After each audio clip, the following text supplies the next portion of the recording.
Welcome back, everyone, to AI Blueprint by Anu, ready for another deep dive. Today, we're going to be talking about DeepSeek AI models, and Yeah. they're really making waves with their very unique approach to building LLMs. What's really fascinating about DeepSeek is how they're pushing the boundaries of, what these large language models can actually do, especially in the areas of reasoning and problem solving. They're achieving some remarkable results. So we'll be exploring two of their key models, DeepSeek V3 and DeepSeek R1, both developed by the incredible minds at DeepSeek AI. And we're going to uncover the secrets behind, their architecture, the infrastructure they use, their training processes, and most importantly, how they're being applied in the real world. That's right. These models are not just theoretical wonders. They're practical tools that are already making an impact, and that's what makes this deep dive so fascinating. Okay, so let's start with DeepSeek R1, specifically the R10 version. What really stood out to me was their very unique training method using reinforcement learning without any initial fine-tuning. Exactly. DeepSeek R10 learns through a process of, trial and error, very similar to how humans learn. It attempts to solve problems, receives feedback, and adjusts its approach based on that feedback. This process, without any initial guidance, is what allowed it to develop such impressive reasoning abilities. It's like throwing someone into the deep end of a pool and they somehow figure out how to swim flawlessly. The results are definitely impressive, especially R10's performance on the AAIN 2024 math competition. Oh yeah, they saw a jump from a 15.6% pass rate to a whopping 71% pass rate. That's not just an improvement. That's like going from a student who's struggling to keep up in a class to one who's acing it. It's incredible. Yeah. But I understand that there were some initial hiccups with DeepSeek R10, particularly in terms of the readability and consistency of its output. Yeah, imagine this AI prodigy, solving these complex mathematical problems, but then struggling to explain their reasoning in a way that's understandable to humans. That's where DeepSeek R1 comes in. So they basically took this raw talent, this incredibly powerful reasoning engine, and gave it some structure and guidance. It's like providing a talented musician with some music theory to refine their technique. Exactly. They introduce what they call cold start data, which gives R1 some initial examples of, well-structured reasoning and clear explanations. Think of it like giving someone a cheat sheet, with the basic rules of grammar and syntax before they start writing a novel. Oh, that's very interesting. So it's amazing how they managed to not only preserve the model's incredible reasoning abilities, but also make its output more user-friendly. But did DeepSeek R1 manage to reach the same level as other leading models in the field? DeepSeek R1 can go head-to-head with some of the biggest names out there, including OpenAI's models in terms of performance on those complex reasoning benchmarks. This really shows that their approach, while unconventional, is incredibly effective. So now let's shift gears and talk about DeepSeek V3. This model is all about efficiency and performance, which in the world of LLMs is like trying to have your cake and eat it too. Yeah, that's a great way to put it. DeepSeek V3 was pre-trained on a massive 14.8 trillion tokens. That's like feeding it the entire Library of Congress multiple times over using only 2.664 million H800 GPU hours. To put that into perspective, other large models often require significantly more resources for training on much smaller data sets. Wow, those are some impressive numbers. It's like training an Olympic athlete to perform at their peak while only giving them a fraction of the usual training time and resources. How did they achieve such incredible efficiency? Well, DeepSeek V3 utilizes a combination of innovative architectural features, including something called multi-head latent attention, or MLA. It's a way of processing information more efficiently. It's kind of like having a team of specialists working together on a complex project. So instead of having one person trying to do everything, you have multiple experts, each focusing on their area of expertise. It's like having a dedicated team for research, another for writing, and another for editing, all working together. Exactly. Each head in MLA focuses on a different aspect of the language, allowing the model to understand and generate text more quickly and effectively. That's fascinating.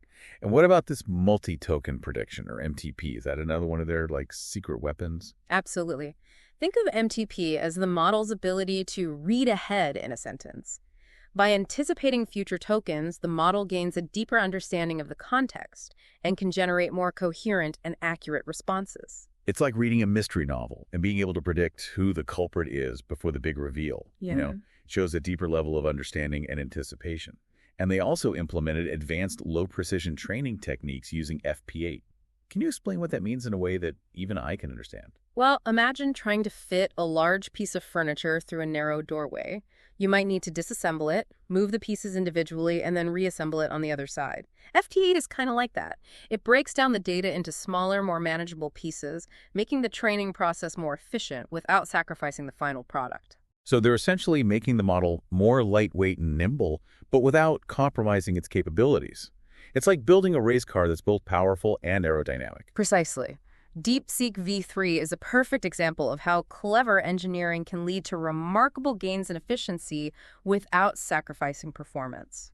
So we've talked a lot about the technical wizardry behind these models, but I'm curious, what can they actually do in the real world? Are they just impressive feats of engineering, or are they actually solving problems? Well, DeepSeek models are not just theoretical marvels. They're designed to tackle real-world challenges, and they excel in several key areas. All right, so give us the highlights. Where do these models really shine? Well, DeepSeek models have consistently outperformed other open source and even some closed source models in a variety of benchmarks. For instance, they dominate in math benchmarks like AIM 2024 and Math 500, which we discussed earlier. So they're not just good at math, they're exceptional. What other areas have they kind of, conquered? Well, they've also achieved top performance in coding competitions like Live Code Bench, demonstrating their ability to understand and generate complex code. And let's not forget their impressive performance in language tasks like MMLU and AlpaCable 2.0, showcasing their versatility and ability to comprehend and generate human-like text. So it's like they've assembled an all-star team of AI athletes, each specializing in a different event, but all capable of competing at the highest level. That's a great analogy. And the implications of these achievements are significant. We're talking about AI that can potentially help solve complex problems in fields like medicine, engineering, and scientific research. Now, the research papers also pose a fascinating question.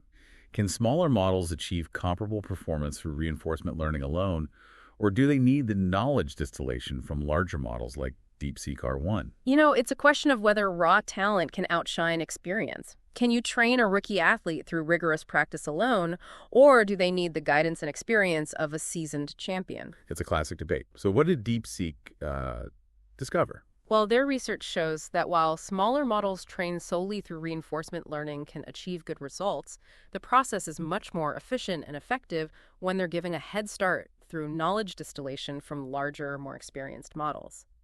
It's like giving a rookie athlete access to the training regimen and insights of a seasoned pro. They still need to put in the work, but they're starting from a much higher level. So it sounds like leveraging existing knowledge is key to accelerating progress in AI. So to wrap up this part of our deep dive, we've seen how DeepSeek is pushing the boundaries of what's possible with LLMs. Absolutely. They're not just building powerful models, they're also approaching their development in innovative ways, focusing on efficiency, practicality, and real-world impact. Stay tuned as we continue our exploration into the inner workings of these fascinating models in the next part of our deep dive. Hashtag TTS The Deep Dive Episode 2025-0126, Part 2 of 3. We've uncovered some fascinating insights into DeepSeek's approach. Now let's delve deeper into the technical innovations behind their models, starting with the remarkably efficient DeepSeek V3. Okay, I'm ready to get into the nuts and bolts. What makes this model such an efficiency powerhouse? One of the key innovations is DeepSeek Mo, a specialized architecture designed to make training more economical. Instead of having every part of the model work on every task, they've created a system where different parts specialize in specific types of data or tasks. Think of it as a well-organized company with, specialized departments. You have your marketing team, your sales team, your engineering team, each focusing on what they do best. So it's like having a division of labor within the model itself. That's pretty intriguing. But how do they ensure that all these specialized parts work together seamlessly? I imagine there could be some, coordination challenges. Yeah, that's where their clever load balancing strategy comes in. They've designed a system that ensures each expert within the model receives a balanced workload. This prevents any single part from becoming overwhelmed and ensures smooth operation across the entire model. It's like having a traffic management system within the AI's neural pathways, making sure everything flows smoothly and efficiently. That's brilliant. Another factor contributing to DeepSeek V3's efficiency is the use of low-precision training techniques. Specifically, they use FP8 instead of the more traditional FP32 or BF16 formats. Remember how we talked about FP8 being like compressing a file? Yes, I remember the analogy, but I'd love to understand the technical details behind it. How does using a lower precision format actually save resources? Well, in simpler terms, FP8 uses fewer bits to represent numbers compared to FP32 or BF16. This reduces the amount of memory needed to store the data and the amount of computational power required to process it. It's like writing a message in shorthand. You convey the same information, but using fewer words. So it's like streamlining the model's internal communication, but without losing the essential information. That makes sense. Exactly. The results speak for themselves. DeepSeek V3 achieves impressive performance using significantly fewer resources compared to other models of similar size. That's remarkable. But it's not just the model architecture itself, right? Their training infrastructure also plays a crucial role in DeepSeek V3's efficiency. That's correct. DeepSeek has implemented a sophisticated training infrastructure that leverages techniques like pipeline parallelism and tensor parallelism to optimize computation and communication across multiple GPUs. It's like having a well-coordinated team of athletes passing a baton in a relay race. Each athlete focuses on their leg of the race, and that seamless handover is what ensures a fast overall time. I'm picturing a scene from a sci-fi movie where all these powerful machines are working together in perfect synchrony, like crunching data at warp speed. You're not far off. Their infrastructure is a marvel of engineering, allowing them to train these massive models efficiently and effectively. In fact, DeepSeek has even made recommendations for future hardware improvements based on their experience. So they're not just pushing the boundaries of AI software, they're also influencing the development of hardware. It's a holistic approach to advancing the field. Absolutely. They're identifying bottlenecks and suggesting ways to optimize hardware to further enhance the efficiency and performance of large language models. Now, we've talked a lot about efficiency, but I'm eager to explore the real-world applications of these models. Where can DeepSeek V3's efficiency really make a difference? Well, imagine scenarios where computational resources are limited, like running AI models on mobile devices or in remote locations with limited access to, powerful servers. DeepSeek V3's efficiency could make it possible to deploy powerful AI capabilities in these resource-constrained environments. That opens up a whole new world of possibilities. It's like bringing the power of supercomputing to everyday devices. Now, let's shift our focus back to DeepSeek R1 and delve into another fascinating aspect of its development, the use of cold start data. Yes, we briefly touched upon this earlier, but I'm eager to learn more. Can you remind us what cold start data is and why it was so crucial for DeepSeek R1? Remember how DeepSeek R10 learned purely through reinforcement learning without any initial fine-tuning? While this approach led to, impressive reasoning abilities, it also resulted in some inconsistencies and readability issues in the model's output. Cold start data was introduced to address this by providing R1 with a set of initial examples demonstrating clear, well-structured reasoning.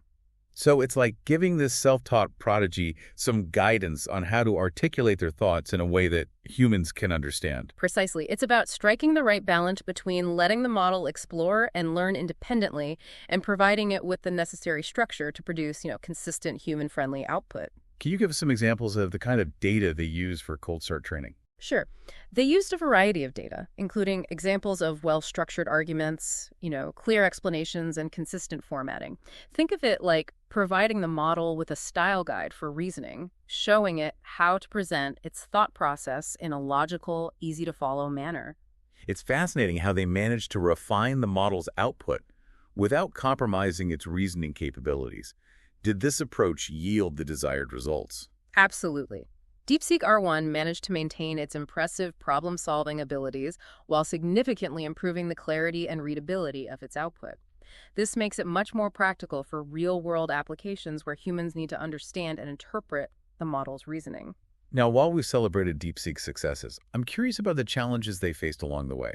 Did everything go smoothly, or were there any bumps in the road? Their research papers openly discuss some of their unsuccessful attempts, which provides valuable insights into the complexities of developing large language models. One such attempt involved the use of a process reward model, or PRM. Okay, tell me more about this PRM approach and why it didn't work out as they had hoped. The idea behind PRM was to incentivize the model to develop better reasoning skills by providing rewards for each correct step in the problem-solving process. Think of it like giving a student points for each step they get right while solving a math problem. It sounds like a logical approach. What were the main roadblocks they encountered? Well, one of the major challenges was defining a clear and consistent step in general reasoning tasks. Unlike structured domains like chess, where each move is well defined, the steps involved in solving, say, a complex math problem or writing a piece of code can be much more nuanced and subjective. It's like trying to judge a figure skating routine based on a strict set of rules Yeah. when the beauty of the sport lies in its fluidity and artistry. Defining a correct step in such a context becomes quite challenging. Exactly, and this difficulty in defining a clear step made it challenging to implement PRM effectively, especially when scaling up to larger models and more complex reasoning tasks. I see. Were there any other challenges associated with the PRM approach? Another hurdle was the difficulty of accurately assessing the correctness of each individual step in the reasoning process. While automated tools can be used for some tasks, they often struggle with, more nuanced and subjective evaluations, and manual annotation becomes incredibly time-consuming and costly at scale. It's like trying to grade a student's essay based on a checklist of grammar rules, when the true measure of its quality lies in its originality, insightfulness, and overall impact. That's a great analogy. And to complicate matters further, they found that introducing a model-based PRM could sometimes lead to what they call reward hacking, where the model learns to exploit the reward system without actually improving its reasoning abilities. So it's like a student figuring out how to get good grades without actually learning the material. They're gaming the system instead of developing genuine understanding. Precisely. It's a common challenge in reinforcement learning, and it highlights the importance of carefully designing reward systems that truly incentivize the desired behavior. This is fascinating. It's a reminder that even the most promising approaches can have unexpected challenges, and that failure is often a part of the path to, groundbreaking innovation. Absolutely. Speaking of exploring different approaches, DeepSeek also experimented with Monte Carlo tree search, or MCTS, a technique that has been incredibly successful in domains like game playing. Oh, MCTS sounds familiar.